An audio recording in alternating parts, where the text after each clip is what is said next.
Welcome to the Deep Leadership Podcast. Today I'm joined by Paul McEnroe. Paul is an award-winning engineer who developed multiple state-of-the-art technology during his long career, including more than 2 decades in leadership positions at IBM. Paul is best known for his primary role in developing the Universal Product Code, UPC, the barcode used on every product in supermarkets and the retail industry, and the scanners that read them. His brand new book is called The Barcode, How a Team Created One of the World's Most Ubiquitous Technology. It tells the tale of the team who created this life-changing invention. I'm excited to have him on the show to learn how to lead a team to accomplish a seemingly impossible goal. So, Paul, welcome to the show. It's my pleasure. Thank you. I'm honored to meet you, sir. And the barcode, the UPC symbol has been like throughout my whole life. I mentioned, I'm 56 years old. In high school, I was, worked in a supermarket scanning. So your technology has lasted, 50 years, which is just amazing. And so I think it's great to have you on the show, but it's really interesting to learn how you led, how the team did the work to do something that was next to impossible. So I'm excited about to hear that story. So let's start.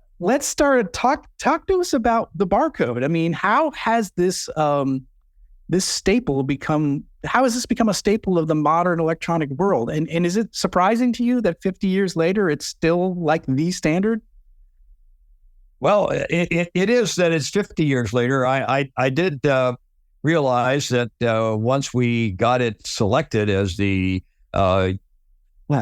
international standard back exactly 50 years ago this year, that it was going to go broad and it would go wide and it would be around the world and so on. So we knew it was going to be a big thing then. But that was already 4 years into our development because I started this thing in 1969. Wow. Would it last 50 years? No, I didn't really foresee that coming.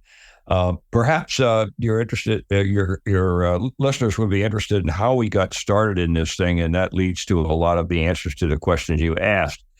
So I had just been working in an advanced development laboratory, technically in IBM for 9 years, and my focus had been scanning. That was just kind of luck, and so one day, out of the blue, 2 guys walked into my laboratory.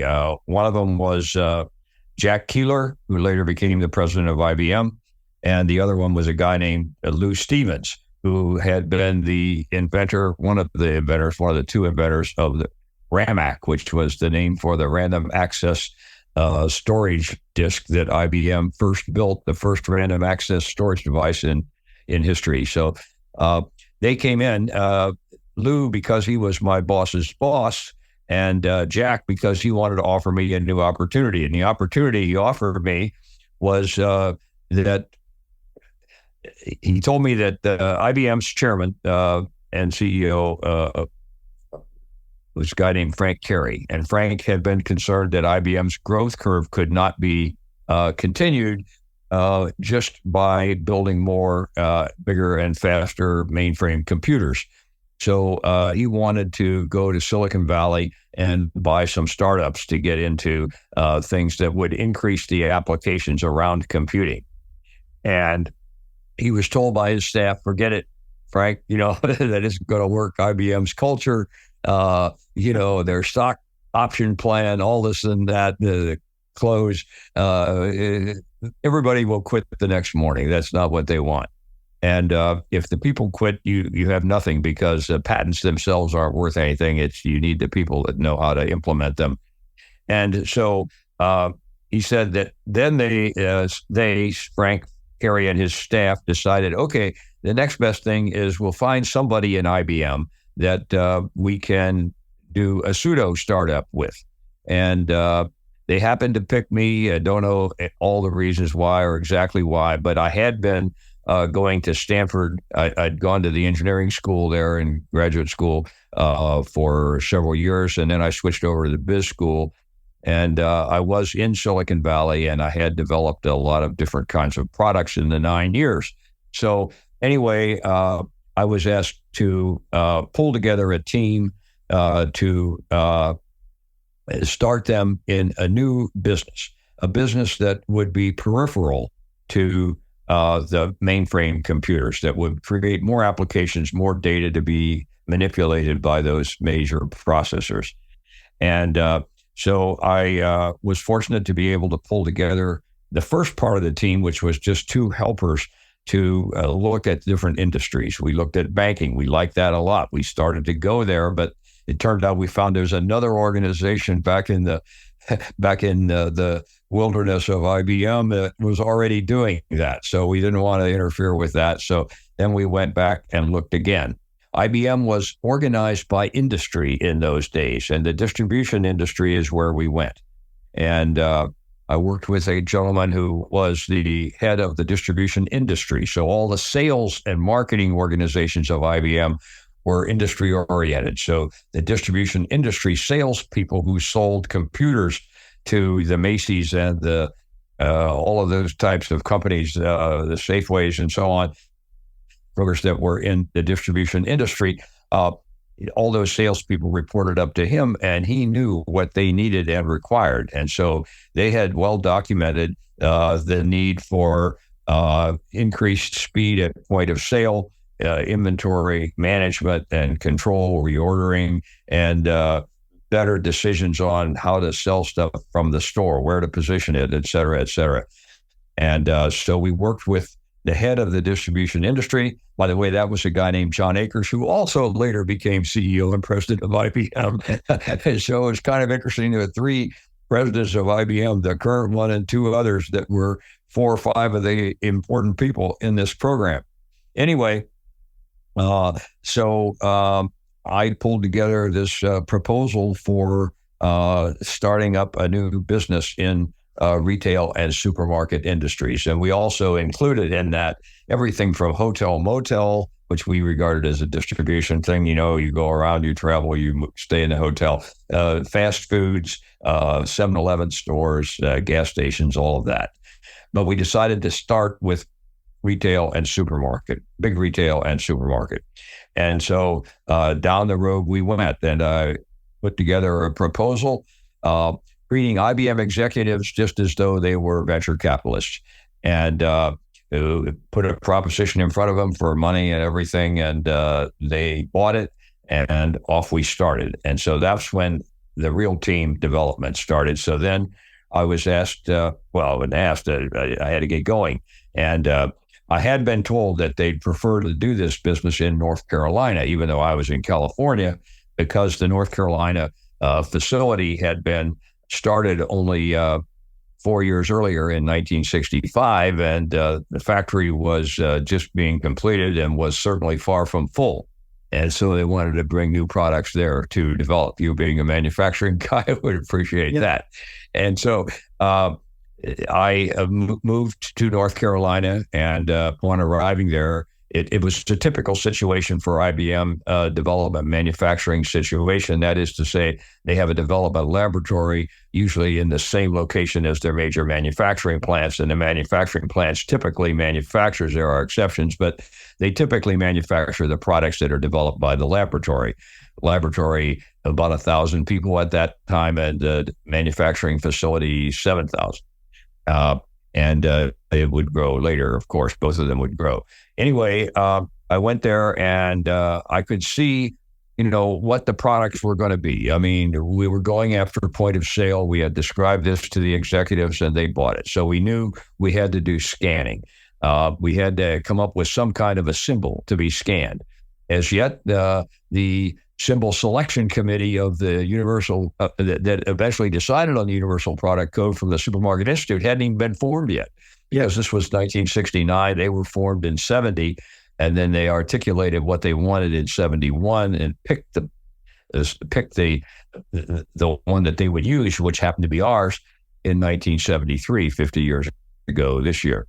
So anyway, I went to Raleigh, and I looked around at the engineers, and I picked the ones that I thought would be the best at developing codes and scanners and communications. We needed different communications that would work effectively, but with inexpensive wires like in telephone lines that already existed between the point of sale point and back at the main store. in retail, for example, some of the stores, one of them in the United States had 1,000 cash registers in it, Macy's, New York, and but supermarkets also had to have communications from the front end to the back room, and so I needed communications people, and then we had to put demands on the controller. It couldn't fail, so we had to have a duplexed controller because there was no price on the item. You couldn't check out people if you didn't have, if you lost your controller, because there were no longer prices on the items. And then we had to have all new magnetic storage device because the existing ones weren't fast enough for the amount of data that we had to ship back and forth between the check stand and the back room, and from the back room to the warehouse and so on. So all of those things were new. So I tried to pick people that had the talent and the systems understanding to try to pull all that together. And I started off with 6 guys plus myself. We went that way for a period of time and then added more. In a couple of years, several years, we were up to a couple of hundred people, a lot of whom were doing special software programming for the way the different chains wanted their operation to be managed. But nevertheless, that's how we pulled them together. And I was just fortunate that IBM had really talented people, that some of them were older and had experience and had patent history that was exciting. Others were younger and fresh with new ideas out of school. They all worked very well together. Interesting, because I think one of the things that when you hear about barcode, there's been, I've heard that there's like one inventor of this technology, but the truth of the matter is, as you just described, it was a team effort. So this was an arms race, right? So you knew that it was a technology race to who would have the right technology by the time they selected the barcode and the reading technology. And so you guys were in a bit of a race. So that's right.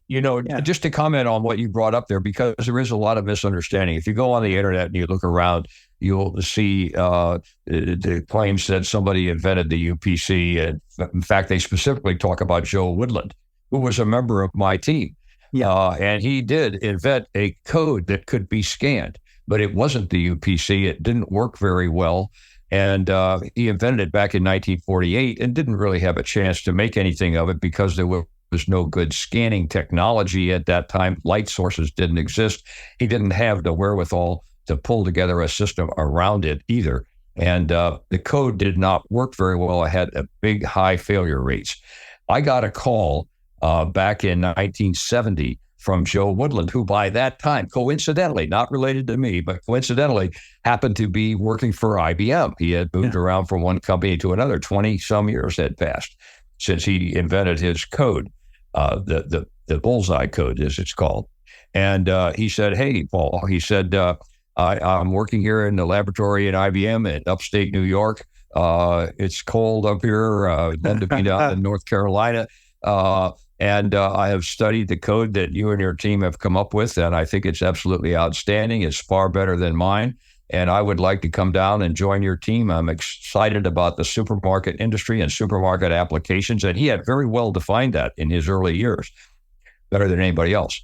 And so I thought, what could you do better than to hire the guy who invented one of the codes you're competing with to be on your team and to tell everybody that yours is better? So I hired him. He came down. He did a great job. I gave him awards and so on. The confusion comes because about 15 years later, George Bush was walking through a supermarket setup. It wasn't a real supermarket, but a supermarket setup at a convention in Florida. And he saw the scanner for the first time, and he thought, gee, this will help me against Clinton because he was not looking good in the polls. And so he thought he'll get pictures taken. It looks like he's in a supermarket and scanning and all that kind of stuff. But it backfired on him. And the famous author that wrote about it said, Bush amazed at supermarket technology, which every housewife knows, blah, blah, blah. But Bush did tell his team, find out who invented this and give him the Presidential Medal of Technology for the best invention I've ever seen. And so they called IBM. No, but they didn't call IBM. They asked the team that had shown him this, who were supermarket people. They said, we don't know who invented it. Somebody at IBM. And so they called the Universal Product Code Council, which at the time was the organization that handed out the numbers for the code. And they said, well, we have the original proposal from IBM. Well, as I pointed out earlier, I asked Joe to write that proposal. He didn't author it, but on the back cover or the front cover, it said, inside the front cover, I guess it said, if you have any questions about any of this stuff. And this was the book that told other companies how to build a product that could scan it, because we were required to do that since our code had been the one selected. And so it had Joe Woodland's name and phone number. So Bush's people called him up. I don't know what conversation went on, but shortly thereafter, he was given the Presidential Medal of Technology. And so everybody said he invented the thing. Well, he did invent the code. And by the way, nobody invented our code, because by the time the Supermarket Institute decided they wanted a code, they said it had to be in the public domain. We don't want to make anybody the richest person in the world and so on. So we were told not to file any patents. So I told all my team members not to file any patents on it. And Joe's patent was the only one that was okay. And it was okay only because it was more than 17 years old. And so it no longer was applicable. And so anyway, so that's the reason for all that misunderstanding. So Joe was a member of the team, but not an engineering member. He was a marketing member of the team, and he did a great job at that. But he did not invent the Universal Product Code or the barcode. He had his circular code, which I'm afraid if it had been the only code we had, it would have failed because it had a very high error rate. Yeah. It's interesting because you're hearing you talk about it, because I've been involved with some major R&D projects where, in fact, I got a patent on one of the ideas on this, but it was a major project, it was a team effort, and we did something that was never done before. And the company got a lot of accolades, but there were a few of us that were sort of inventors on it. But it was always a team effort. In other words, it was us together as a team accomplishing a goal. Yeah. One of the things I was going to ask you about that. So, what can we tell like the listeners that are listening in, that may be leaders, that might be project managers? How do you build? I mean, obviously recruitment was a big part of this, but how do you build and motivate a team to do something that's never been done before, to do the impossible? I think that's what's remarkable about the story is the technology was just barely getting there. Like laser technology was there, scanning was there, the computers were just enough.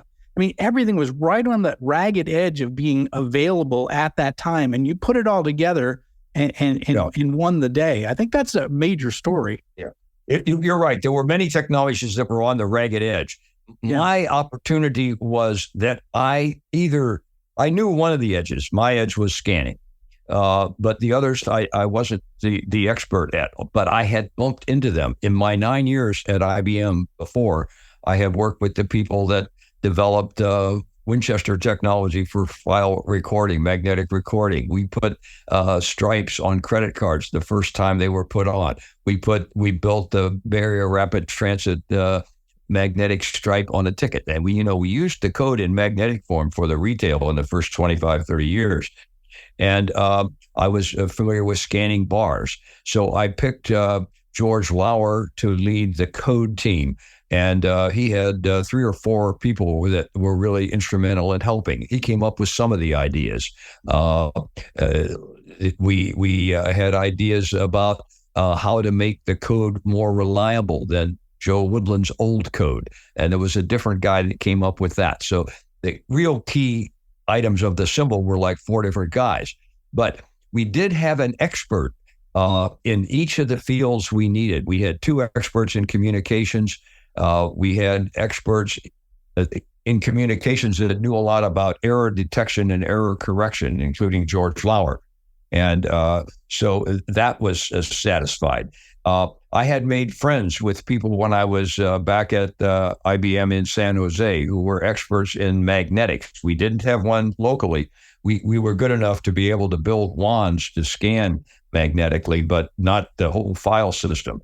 And so I was able, one of the lessons is don't burn your bridges, because I called up a lot of people in a lot of different labs in different continents and said, I've got this problem. Can you help me? And they all said yes. And so I was traveling a lot in those days. We had the magnetics developed in Hursley, England. We designed the scanner, but had it built in Rochester, Minnesota. We had to have the computer in the back room, specially designed for fail-safe, characteristics in San Jose, California, and we did most of the rest of it in Raleigh. So we did have somebody connected with us or on the end of the phone that was an expert in each of the different technologies. And I had several really good systems people. And systems people are really what you require to put this kind of a package together, because they understand what needs to be done and how the system needs to work, and you can define that. And so I think in answer to a question you asked a little while ago is how do you keep the team motivated to go at all of this? And the answer is you have some meetings, not every day, but maybe every week or every other week, where you call the people together and you talk to them. It's not like they're making a report to senior management. They're reporting to each other. We need this link and we need that link and we need this thing and we need that thing. And here's how I'm coming on that. And sometimes somebody who doesn't even have expertise in the area that the guy who is explaining his problem has comes up with an idea to, well, try something like this, and they do. And so the people that were working on the symbol met with the people who were working on the magnetics, and met with the people who were working on the communications, and other people who were working on the point of sale device itself, which in fact was, in a way, you could call it the first PC, because it had everything a PC had. It had a stored program computer that we could program. It had a memory. It had a keyboard. It had a display, and it had a scanner attached. And we put the first integrated circuits that were ever done in IBM into that point of sale terminal. And of course, that was 10 years before the PC. So that's the way that worked. We everybody got together and talked about these things, and we had regular meetings about it. And then they would go off and work in their own rooms, and they were free to call up other people. And some of them, like George Lauer, as I said, he was my lead guy on the symbol itself, but he had 4 or 5 helpers, each one of which came up with one of the real key elements. And so, as I say in the book, if we had written a patent on it, I think there would be 4 or 5 names on the patent, and deservedly so. Yeah, it's what's interesting to me is that, like I said, you're doing something that's never been done before, and did you know? Did everybody know what the date was? Like, we had to have a working solution by a certain date. Was everybody working towards, a common, like, we have to have a working solution by a certain time? So there was like a clock running the whole time, or was it? Yeah. There was, but it was the standard clock of development. I had so much money and we were going to run out, and then I had to get more. Yes. Okay. When I first asked for the money, I asked for $300,000 the first year, $1 million the second year, and $3 million the third year. And an interesting story that bears that out. This is the kind of pressure we had. I was working in the laboratory and laying out a scanner, and we got a new division president. The first division president, it was replaced. He went up the line, and we got a new one. And the new guy comes to town. He was a very famous guy. His name was Bob Evans. And so he came in, and we showed him what we were going to do. We were going to grab this item and move it at 100 inches a second up to 6 inches off of the tabletop while it might be spinning, and read the label on it and send it off to the check stand and do all the work that had to be done there, and increment the inventory and send it back, and so on, before the customer could tell. And we were going to do that with 40 check stands at the front end, which was required in some of the stores in Europe, and before the customer could tell. And he said, you know what, this is the most ridiculous, blankety blank program I've ever heard of. And I know damn well that if I let you continue on this today and I came down and checked it out on a regular basis, I would kill it in no time. So, but you guys have a good reputation. And so I'm going to go away for 1 year, and I'm coming back in 1 year. And if this damn thing doesn't work, McEnroe, your desk is going to be in the parking lot. And out the door he walked. So, I mean, we're thinking of my desk in the parking lot, meaning that you're fired. Right. They didn't really fire you in IBM.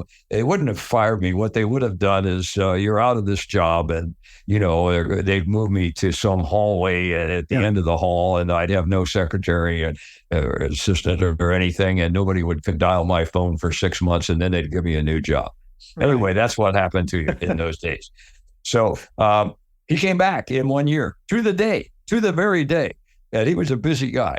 And he walked in the lab and he picked up a pack of cigarettes that we had stuck a label on that we had hand printed. These hand printed labels were hard to scan. That's where the difficulty of reliability. I understand that. Yeah. Readability in the scanner would be a problem.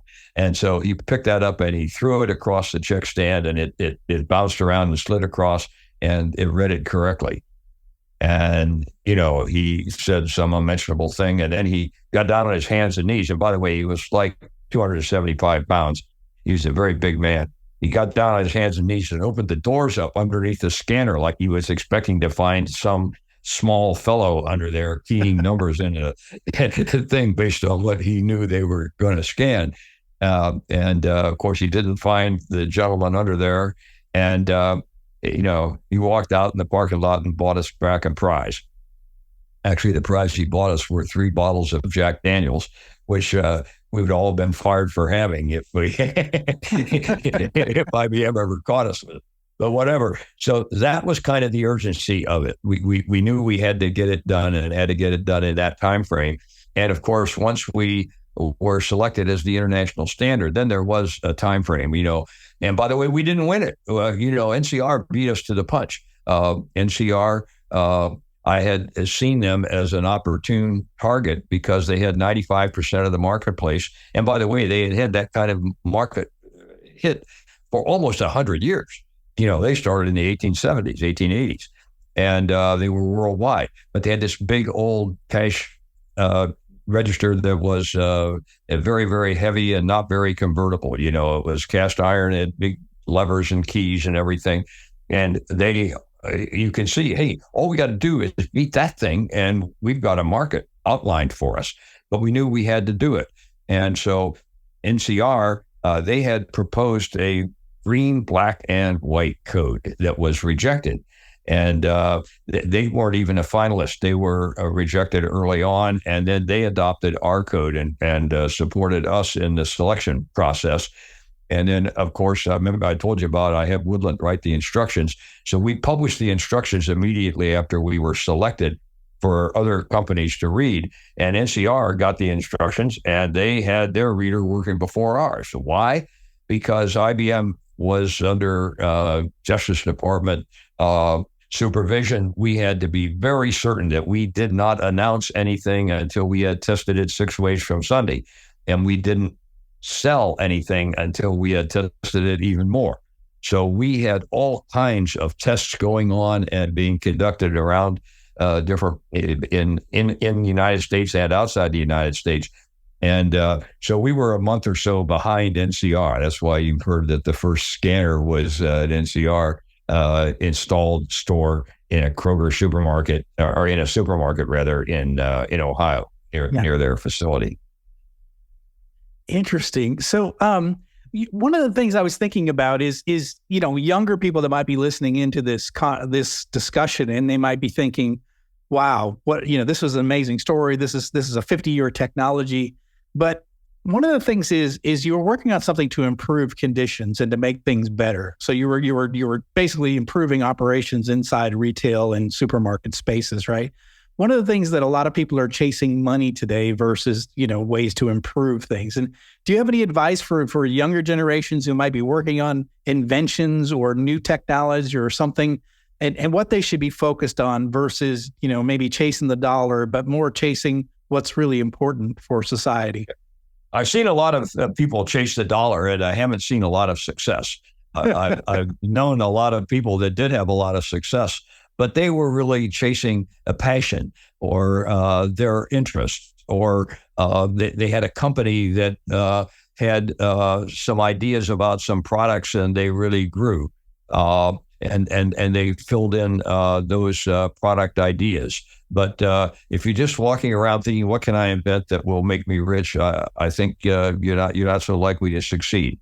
I think what you need to do is to look at what your interests are, and if you don't have any specific interest, or if your interest is not something that is likely to take you where you want to go and have the opportunities you want, then you can sort of step back and look at the world, look at systems in the world, and see what things are missing, and see what you might be able to provide. And if you work for a company, see what kind of technologies that company has that might fit in to some of those bigger systems, and cause that to become a bigger success. So you can grow an opportunity, or you can create a new opportunity.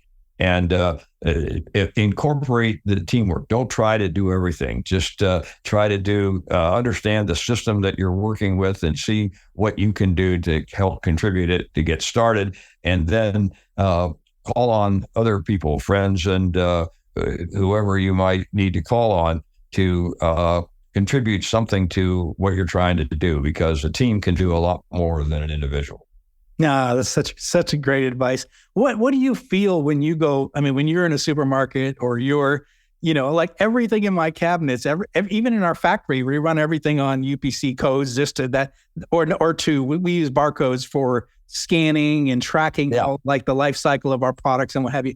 But what do you think when you see these? For 50 years later, you open up your cabinet and you get some Ritz crackers out, and there's the barcode sitting in there.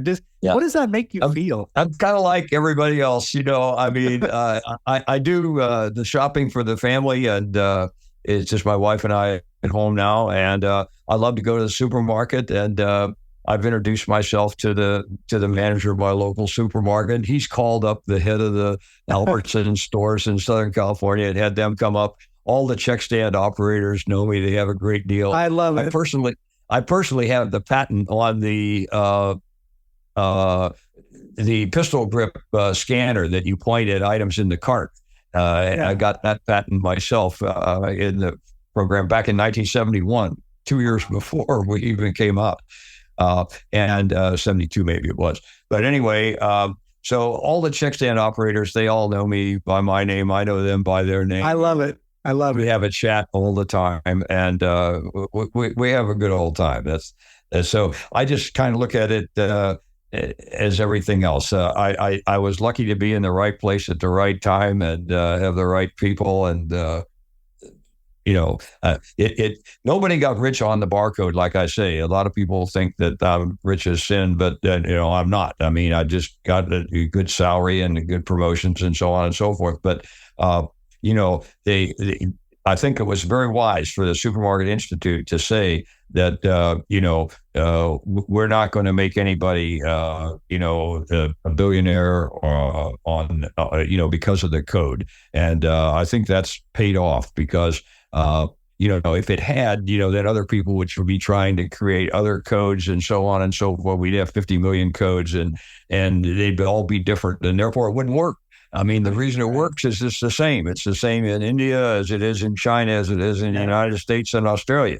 And I think the fact that it's not patented and there's no proprietary rights to it, and nobody's getting any royalties for it, all of that contributes to its ubiquity.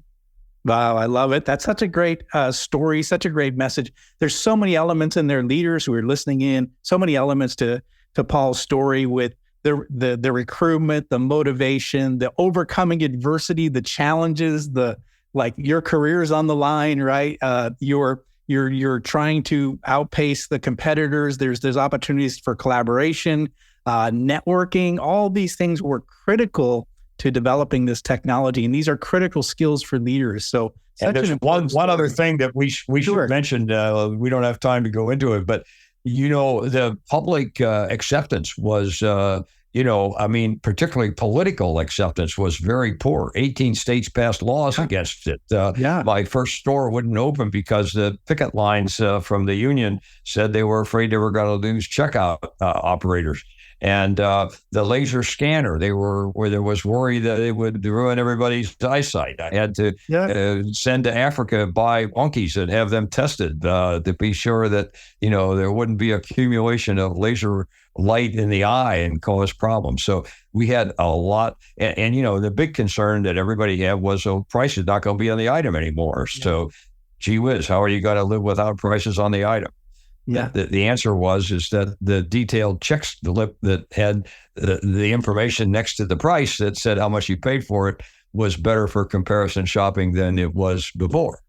Yeah. And I understand even the manufacturers were hesitant to put that UPC label on their product because they have a beautiful package design. They don't want to ruin it. That's right. They were worried about the space. And one of the space consideration was one of the very largest problems in the early days of the code, because it was easy to make a code that was too big. Then you could scan it very easily. But we had to scan it and make it smaller and smaller and smaller.